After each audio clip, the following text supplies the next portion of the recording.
Welcome to MB Shoe Doc, where we explore the world of quality dress shoes for men. We will cover the art of patina and shine, learn to care for our shoes, review the brands that you love, and introduce brands that you've never heard of. Very excited to be unboxing another pair of Carlos Santos from my friend Kostas over at the Noble Shoe.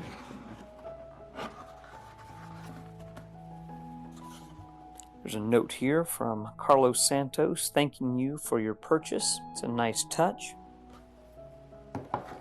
There's a little information on the Goodyear welting method. A shoe horn and two very nice shoe bags included. And now on to the good stuff. I was literally blown away when I first opened these things up. What an absolutely stunning Adelaide. The patina work is really top-notch, just absolutely fantastic. This is on the 389 last. It's a soft square last, kind of an aggressive toe shape, but really quite stunning and elegant at the same time. This is a part of Carlos Santos Handgrade line. You can see it written there. And they have an upgraded insole, which is really got some nice padding and a great feel to it. And now notice the slim beveled waist here.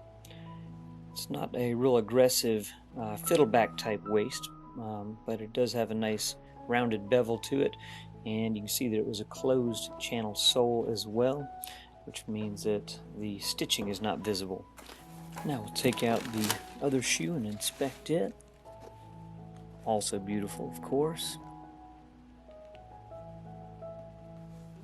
And notice how tight the heel is. It's cut very close to the uppers, which is another great design detail. Here's one last look at them together before we get them shined up.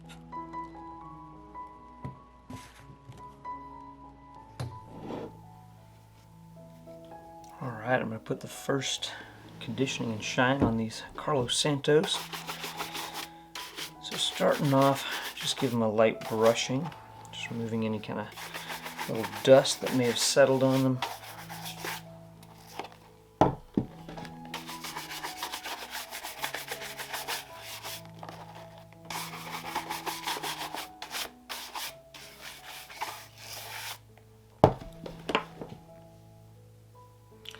Saphir Renovateur, one of my favorite conditioning lotions. I do typically apply by hand. The problem with using a cloth is it tends to soak into it, and you really can't control as well how much you apply, and you end up wasting, I feel like, a lot. So just a little tiny dab on your fingertip goes a long way.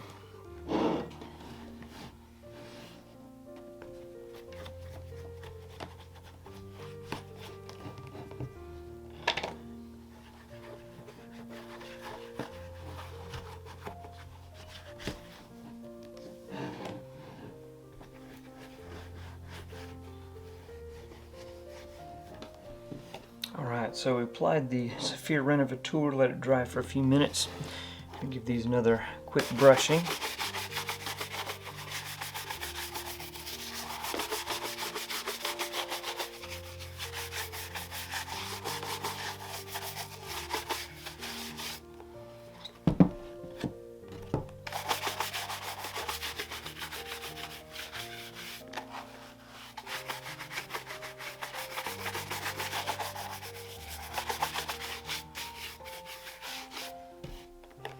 I don't know if you'll be able to tell in video, but I can tell in person. Just the Renovateur alone has created a little bit more of a soft shine on these. Definitely have more shine than they did right out of the box. So a lot of people, you could put these on right now and wear them, and I think that would be perfectly fine. But you know me, and I like to put a little higher shine on things. So we're going to add some wax next. Saphir Mirror Gloss.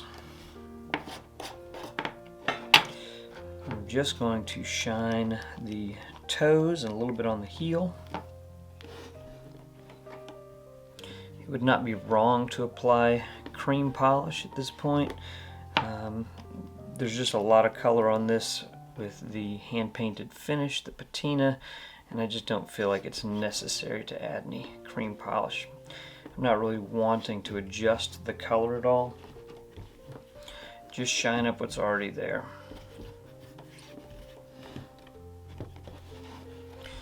And again, I apply this by hand to start. I'm able to push the wax kind of down into the pores a little bit more. Whereas using a cloth at first, the cloth itself is going to absorb some of that wax. I like the cloth for getting the high shine, but for the first coats, I like to do it by hand.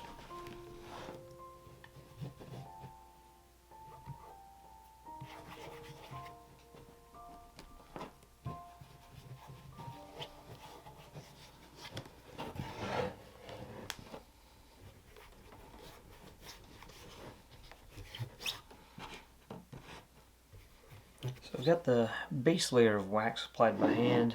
Now I'm do a little buffing. So I'm using a cloth, a little bit of water. I always kind of dab it on the palm of my opposite hand, removing just a little bit. And then a single drop of water on the toe here. And begin to buff.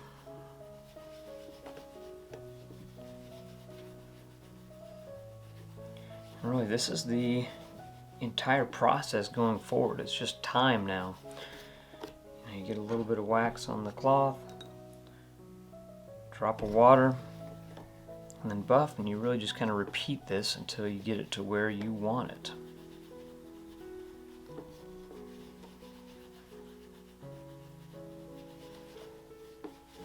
If you just want a high shine, you're probably done in 5-10 minutes. If you're going for a mirror shine, probably more like 30-40 minutes. It does depend on the leather and things like that too, but generally speaking, it's about how long it takes. Now, one thing I'll point out, I've not worn these yet, so I don't know where it's going to crease. Normally on a cap toe, you'd like to think that the creasing will land behind this cap. I don't know for sure. It's a little bit of an elongated cap, so there's a chance it's going to crease right here in front of the cap. So I don't want to mirror shine 100% all the way up to the broguing here. I'm going to stop it a little shorter here. Very unlikely to crease that far up. So just something to keep in mind. Now some people, and this wouldn't be wrong, some people would want to wear the shoes a few times before putting the mirror shine. I think that's a perfectly reasonable strategy. I just don't do it. I go ahead and put a mirror or semi-mirror shine on them, wear them a few times, and then maybe adjust it or shine it up even more if I need to.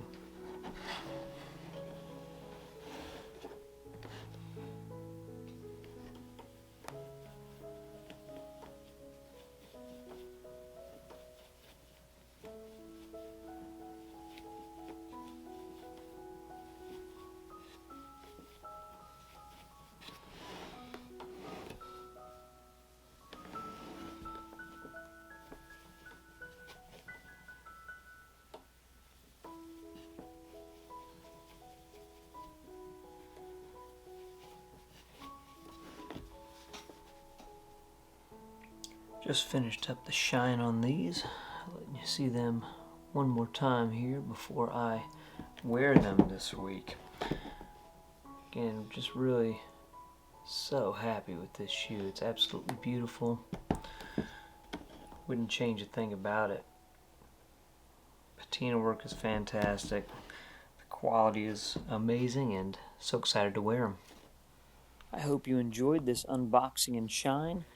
Please like, comment, subscribe to the channel, and share. And stay tuned as there are more unboxings and custom patinas to come.